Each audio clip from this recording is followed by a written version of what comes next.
সম্মানিত দর্শক, আপনি যদি এই মুহূর্তে বাংলাদেশের রাজনীতি নিয়ে চিন্তা ভাবনা করেন, ভারতের সঙ্গে বাংলাদেশের সম্পর্কের কথা চিন্তা করেন, বিএনপির সঙ্গে ডক্টর ইউনূসের সম্পর্কের কথা চিন্তা করেন, বিএনপি এবং জামাতের সাম্প্রতিক সম্পর্কের কথা চিন্তা করেন এবং শেখ হাসিনা ভারতে কিভাবে আছেন তারও যদি একটা সমীকরণ দাঁড় করানোর চেষ্টা করেন, আপনি স্পষ্টতই বুঝতে পারবেন যে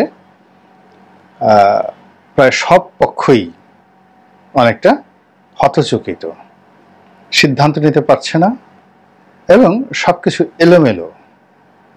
আসলে কোন দিকে যে কোনটা যাবে। প্রথমেই বিএনপিকে দিয়ে শুরু করি। শহীদ প্রেসিডেন্ট জিয়াউর রহমানের সময়টিতে বিএনপির সঙ্গে ভারতের একটা চলনসই সম্পর্ক ছিল, কিন্তু এটা বন্ধুত্ব বলা যাবে না। বিএনপির বিপরীতে জনাব এরশাদ সাহেবকে তারা পছন্দ করেছিল এবং এখনো পর্যন্ত সত্যিকার অর্থে যদি তাদের সাথে কারোর দ্বিপাক্ষিক সম্পর্ক থাকে, সেটি এরশাদ সাহেব জিএম কাদের জাতীয় পার্টি, অর্থাৎ সে 1981 সন থেকে আজ পর্যন্ত ট্রাস্টওয়ার্দি রিলেশনশিপ। কিন্তু আওয়ামী লীগকে তারা ব্যবহার করেছে, কিন্তু আওয়ামী লীগের সঙ্গে তাদের কখনো এরকম যাকে বলা হয় ধারাবাহিক সম্পর্ক ছিল না, যেটা জামাতের সঙ্গে জাতীয় পার্টির সঙ্গে তাদের ছিল। এর ফলে কি হলো, বঙ্গবন্ধুর সময়টাতে খুব খারাপ সম্পর্ক ছিল। এরপর আবার বঙ্গবন্ধুর হত্যাকাণ্ডের পর যখন মিলিটারি গভর্নমেন্ট এলো, তখন তারা আওয়ামী লীগের অনেক নেতাকর্মীকে আশ্রয় দিয়েছিল, এটা সত্য।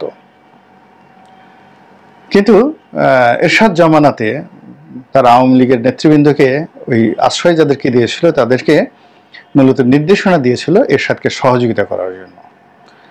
ফলে 86, 87, 88 একদম শুরু পর্যন্ত বলতে গেলে আওয়ামী লীগ কিন্তু এরশাদের পক্ষে ছিল, জামাতও এরশাদের পক্ষে ছিল। কিন্তু পরবর্তীতে দেখা গেল যে ভারত যে কোনো কারণে অবস্থার প্রেক্ষাপটে আওয়ামী লীগকে আসলে ওইভাবে তারা নিয়ন্ত্রণ করতে পারেনি, আর আওয়ামী লীগ ও জনতার চাপে এরশাদের সাথে আসলে সম্পর্কটা রক্ষা করতে পারেনি। এর কারণ হলো তখন বেগম জিয়া বা বিএনপি এতটা জনপ্রিয় হয়ে পড়েছিল রাজপথে 88 সনের দিকে, যে আওয়ামী লীগ যদি ওই মুহূর্তে এরশাদের সাথে থাকতো তাহলে তাদের অবস্থাও আওয়ামী লীগের জমানায় জাতীয় পার্টি যেভাবে ছিল ঠিক ওইরকম অবস্থা হয়ে যেত। তো ফলে আওয়ামী লীগের সেই পর্যায়ে যারা শীর্ষ নেতা ছিলেন, তখন আওয়ামী লীগের বড় বড় নেতা যারা ছিলেন, তারা এখনকার মতো না, ডক্টর কামাল হোসেন ছিলেন, মোস্তফা মহসিন মন্টু সাহেব ছিলেন, আরো অনেকে ছিলেন। তো তোফায়েল সাহেব, আমর সাহেব, ওনাদের অনেক ক্ষমতা ছিল। তো সবাই আলোচনা করে মূলত ওই মুহূর্তে এরশাদ বিরোধী একটা আন্দোলনে আসে। কিন্তু আওয়ামী লীগের অনেক শীর্ষ নেতার বিরুদ্ধে কিন্তু ডিজিএফ এর কাছ থেকে টাকা নেওয়া, এরশাদের কাছ থেকে টাকা নেওয়া, সুযোগ সুবিধা নেওয়া, এগুলোর অনেক রেকর্ড আছে। এরশাদ ভদ্রলোক বলে এই কথাগুলো বলেননি, কিন্তু এরশাদ যদি চাইতেন সবার একেবারে ধুতি খুলে তিনি উলঙ্গ করে দিতে পারতেন। তো এই যে 88-86 নির্বাচনে অংশগ্রহণ করার জন্য আওয়ামী লীগের টাকা দেওয়া হয়েছিল, শেখ হাসিনার সঙ্গে লং ড্রাইভে যাওয়া হয়েছিল, এই সকল কথাবার্তা নিয়ে বিভিন্ন মানুষ বিভিন্ন কথাবার্তা বলেছে, কিন্তু এরশাদের পক্ষ থেকে কখনো কোনো কথা বলা হয়নি। কিন্তু যারা সামরিক কর্মকর্তা, যারা টাকার বস্তা টানাটানি করতেন, তো তারা যে সকল রসাত্মক কথাবার্তা বলেছেন, যেগুলো শুনলে আপনাদের অনেকের ইমান নষ্ট হয়ে যাবে, যাহাকে নিয়ে সেদিকে যাব না। কিন্তু যেটি হলো, আওয়ামী লীগকে তারা ব্যবহার করেছে বিভিন্ন সময়টিতে, মূলত বাংলাদেশে যে ভারত বিরোধী শক্তি বিভিন্ন সময় ক্ষমতা যাওয়ার চেষ্টা করেছে, এস্টাবলিশ হওয়ার চেষ্টা করেছে, তাদেরকে দমন করার জন্য আওয়ামী লীগকে ব্যবহার করেছে। আবার আওয়ামী লীগ যখন একটু বাড়াবাড়ি করেছে, তখন আওয়ামী লীগকে জাতাও দিয়ে দিয়েছে ভারত। এবং 1996 থেকে 2001 সনের যে আওয়ামী লীগ সরকার, one of the finest government, কিন্তু সেই সরকারটা আর কন্টিনিউ করতে পারেনি। এই কারণে পারেনি যে ভারত চায়নি। তো এই গেল তাদের কথা। কিন্তু বিএনপির ক্ষেত্রে যেটা হলো, বিএনপিকে তারা অবস্থার প্রেক্ষিতে, অর্থাৎ বিএনপি যখন একেবারে বিজয় লাভ করেছে, কেবলমাত্র তখনই ভারত তাদের সঙ্গে বন্ধুত্ব করেছে। আর যখন বিএনপি একটু বিপদে পড়েছে, অমনি বিএনপি বিরোধিতা করেছে।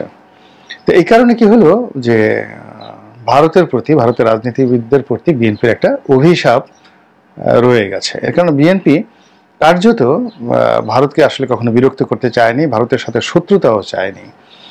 বরং মনমোহন সিং যখন প্রধানমন্ত্রী ছিলেন তখন প্রাণান্ত তিনি চেষ্টা করেছিলেন বেগম জিয়া যে ভারতের সঙ্গে তাদের একটা ভালো বন্ধুত্ব হোক, এবং বিরোধী দলীয় নেত্রী হিসেবে তিনি ভারত সফরে গিয়েছিলেন। মনমোহন সিং তখন যথেষ্ট সম্মান করেছিল, কিন্তু ভারত সেই সম্পর্কটি রক্ষা করতে পারেনি। পরবর্তীতে যখন প্রণব মুখার্জি ক্ষমতা এলেন, সেই প্রণব মুখার্জি শেখ হাসিনাকে এতটা কাছে টানার চেষ্টা করলেন, সেই টানার কারণে কি হলো, সেখানে পরিবারতন্ত্র, ভারতের রাজনীতিতে প্রণব মুখার্জির পরিবারতন্ত্র এতটা শক্তিশালী হয়ে পড়লো যে প্রণব মুখার্জির ছেলে ঢাকা ক্লাবে বসে আওয়ামী লীগ জমানাতে ব্যবসা বাণিজ্য ভাগাভাগি পর্যন্ত করতেন, এবং অনেকের রাজনৈতিক ভাগ্য প্রণব মুখার্জির ছেলের দ্বারা নির্ধারিত হতো।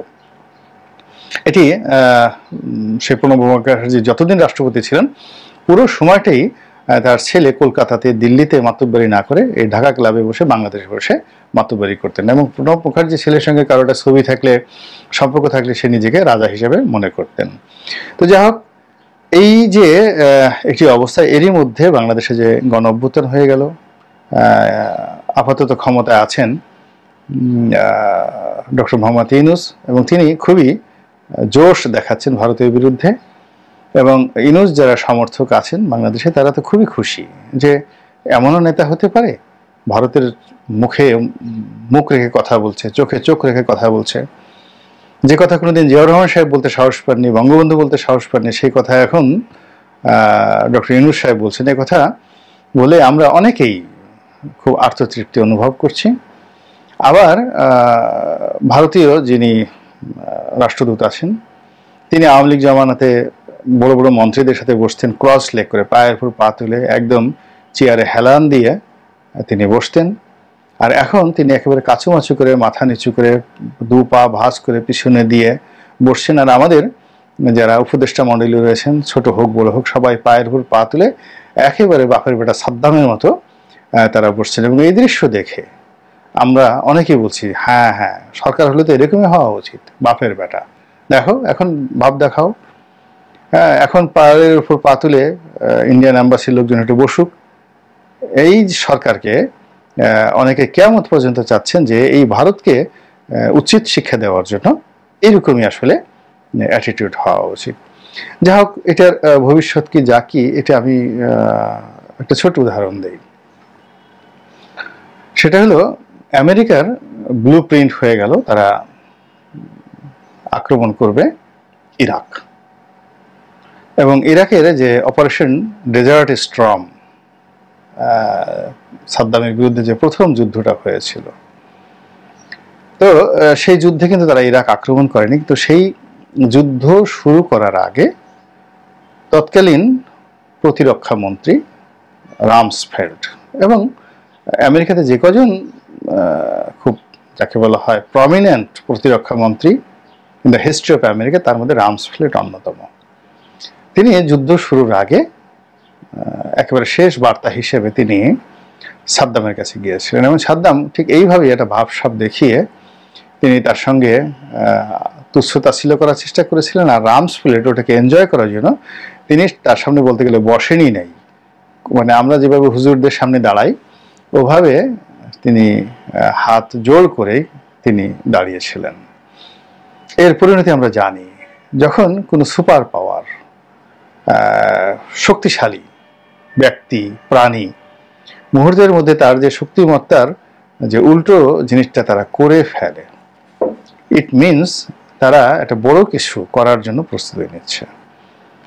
আপনি আপনার নিজের দিকে দেখেন, আপনি যখন কাউকে একটা থাপ্পড় মারতে চান খুব হালকাভাবে, তখন আপনাকে কিন্তু হাত পেছনে নিতে হয় না, আস্তে করে আপনি একটা চড় মেরে দেন। কিন্তু আপনাকে যদি জোরে একটা থাপ্পড় মারতে হয় তাহলে আপনাকে হাত পেছনে নিতে হবে, এবং যত বেশি পেছনে নেবেন আপনার থাপ্পড়টা তত বেশি শক্তিশালী হবে। একইভাবে ঘুষি, আপনি যদি কাকে ঘুষি মারতে চান সেক্ষেত্রে আপনার হাতটি পেছনে আনতে হবে। এখন এই যে ভারত যে ব্যাকফুটেজে চলে গিয়েছে, ভারত আসলে এখানে ব্যাকফুটেজে যাওয়ার মতো ভারতের একটা সিঙ্গেল জিনিস নেই। আমাদের রিজার্ভের একটা অংশ ভারতে জমা আছে এখন পর্যন্ত। আমাদের ব্যবসা বাণিজ্যের অলমোস্ট 38%, চীনের চাইতে আমরা এখন আন্তর ব্যবসা ভারতের সঙ্গে বেশি করছি। আর সীমান্তে যে চোরাচালান অন্যগুলো যদি ধরেন, তো অলমোস্ট বাংলাদেশের ট্রেড অ্যান্ড কমার্সের অলমোস্ট 60% এখন আমরা ভারতের সাথে করি। এই মুহূর্তে ভারতের যে ইনভেস্টমেন্ট রয়েছে বাংলাদেশে, এবং যত টাকা ভারত আর বাংলাদেশের কাছে পাবে, এগুলো নিয়ে যদি ভারত খেলতে চায়, পুরো বাংলাদেশের আন্তর্জাতিক ট্রেড অ্যান্ড কমার্স বাংলাদেশের জন্য বন্ধ হয়ে যাবে জাস্ট 1 মিনিট।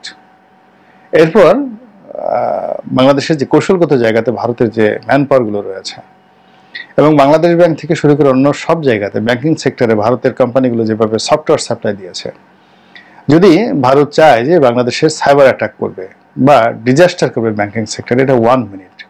তো সেগুলো না করে তারা চুপচাপ হয়ে পায়ের উপর পা তোলা উপদেষ্টা আছেন, তাদের সামনে কাসুমাসু করে বসছেন, এই লক্ষণ কিন্তু ভালো নয়, নাম্বার 1। নাম্বার 2 হলো যে এই মুহূর্তে ভারত সংগঠনকারিণী তাদের যে চরিত্র, সেই চরিত্র অনুযায়ী বিএনপির সঙ্গে তারা সম্পর্ক স্থাপন করবে, কিন্তু বিএনপির সঙ্গে তারা কোনো কথাবার্তাই বলছে না। তারা জামাতের সঙ্গে কথাবার্তা বলছে, জামাতের সঙ্গে বন্ধুত্ব করছে, এবং জামাতও ভারতের বন্ধুত্ব লাভের জন্য একেবারে উদ্গ্রীব হয়ে পড়ছে। এটির লক্ষণ কিন্তু ভালো নয়। এরপরে তারা শেখ হাসিনাকে নিয়ে খেলছে, মারাত্মক খেলছে। প্রথমত তারা এমন একটা ভাব দেখালো যে তারা শেখ হাসিনাকে আশ্রয় দেবে না, তারা সেখানে তাকে পাঠিয়ে দেবে বেলারুশ বা অন্য কোনো দেশে। তারপর শেখ হাসিনাকে নিয়ে সমস্ত রাজনৈতিক কনসাস তারা তৈরি করলো, এবং শেখ হাসিনাকে কয়েকদিন ফ্রি মুভমেন্ট করার সুযোগ দেওয়া হলো। তিনি সেই ডক্টর সাবেক যে ভারতের রাষ্ট্রপতি প্রণব মুখার্জি, তার বাড়িতে গেলেন, সেখানে তার পরিবার তাকে দাওয়াত করে খাওয়ালো। সেই দৃশ্য আমরা এখানে দেখেছি। তিনি ওপেনলি সেখানে বক্তব্য দিলেন, এবং সেখান থেকে তিনি বাংলাদেশের অনেক আওয়ামী লীগ নেতাদের সঙ্গে টেলিফোনে কথা বললেন, সেগুলো ভাইরাল হয়ে গেছে। তার ছেলে জনাব জয়, তিনি আমেরিকা থেকে হুমকি দিলেন যে তিনি আসবেন, তার পরিবার আসবেন, তিনিও ভারতে যাবেন। তো এই ঘটনার পরে আবার ভারত চুপ হয়ে গেল, আর একটা চুপ হয়ে গেল, আর একটা সিদ্ধান্ত নিল। বারবার তারা শুধু সিদ্ধান্ত পরিবর্তন করছে। এরপর তারা শেখ হাসিনাকে আশ্রয় দিল, এবং তারা ওন করলো। ওন করে শেখ হাসিনাকে জেড ক্যাটাগরির তারা প্রোটেকশন দিয়ে তারা তাদের মতো করে তাকে এখন লালন এবং পালন করছেন। এই যে তাকে লালন পালন করছেন, মোটিভেট করছেন, তাকে প্রস্তুত করছেন, একইভাবে জয়ের মুখও বন্ধ করে দিয়েছেন। এটা আমি মনে করি আমাদের জন্য রেড অ্যালার্ট। যদি শেখ হাসিনাকে কথা বলতে দেওয়া হতো, অন্য সব মানুষের মতো দালালের মতো ঘুরতে দেওয়া হতো, শেখ হাসিনা ভুল করতেন, এবং তার কথায় বা জয়ের কথায় বাংলাদেশে অনেক বিরক্তির সৃষ্টি হতো। এই যে জয় পরপর কয়েকটি বক্তব্য দিয়েছেন, তো সেই কথাগুলো নিয়ে কিন্তু খুবই নেতিবাচক একটা অবস্থা তৈরি হয়েছে, এমনকি আওয়ামী লীগ নেতাকর্মীদের মধ্যে। এমনকি শেখ হাসিনা যদি ওখান থেকে বারবার তিনি টেলিফোন করেন, বিভিন্ন লোকের সাথে কথা বলেন, তার ইমেজ ক্ষুণ্ণ হবে এবং তার জনপ্রিয়তা কমতে থাকবে। কিন্তু যেই মুহূর্তে তাকে সরিয়ে নেওয়া হলো এবং তাকে তাদের একটা সেফ কাস্টডিতে তারা রাখলো, রেখে তাকে গ্রুমিং, মোটিভেশন যে কাজই তারা করছে, সেইগুলো আমি মনে করি আমাদের জন্য ইতিবাচক হবে না, এবং এটি নিয়ে যথেষ্ট শঙ্কিত হওয়ার সুযোগ রয়েছে। কাজেই বর্তমান যারা আছেন রাষ্ট্র ক্ষমতা এবং আগামীতে যারা আসবেন, তারা ভারতের যে চাণক্য নীতি, সেই চাণক্য নীতি তাদের বুঝতে হবে। এবং ভারত যে এখন হঠাৎ করে অশোক চক্রকে ব্যবহার করছে এবং তাদের পার্লামেন্টে অশোক চক্র স্থাপন করছে, এবং অবিভক্ত ভারতের যে মানচিত্রটি, যেটি সম্রাট অশোকের যুগে ছিল, ইউনিফাইড যে ম্যাপ, সেই ম্যাপটি তারা এখন তাদের পার্লামেন্ট ভবনে স্থাপন করেছে। এটির অর্থ কি? তারা নেহেরীয় ডক্ট্রিন তারা বাস্তবায়নের চেষ্টা চালাচ্ছে, এবং দৃশ্যত তারা ডক্টর ইউনূসের সঙ্গে সম্পর্ক না রেখে এখানের এমন রাজনৈতিক ব্যক্তিবর্গের সঙ্গে, আমি কারোর নাম বলবো না, সম্পর্ক রাখার চেষ্টা করছে, এবং তাদের যে এজেন্সিগুলো রয়েছে, র থেকে শুরু করে অন্যান্য গোয়েন্দা এজেন্সিগুলো,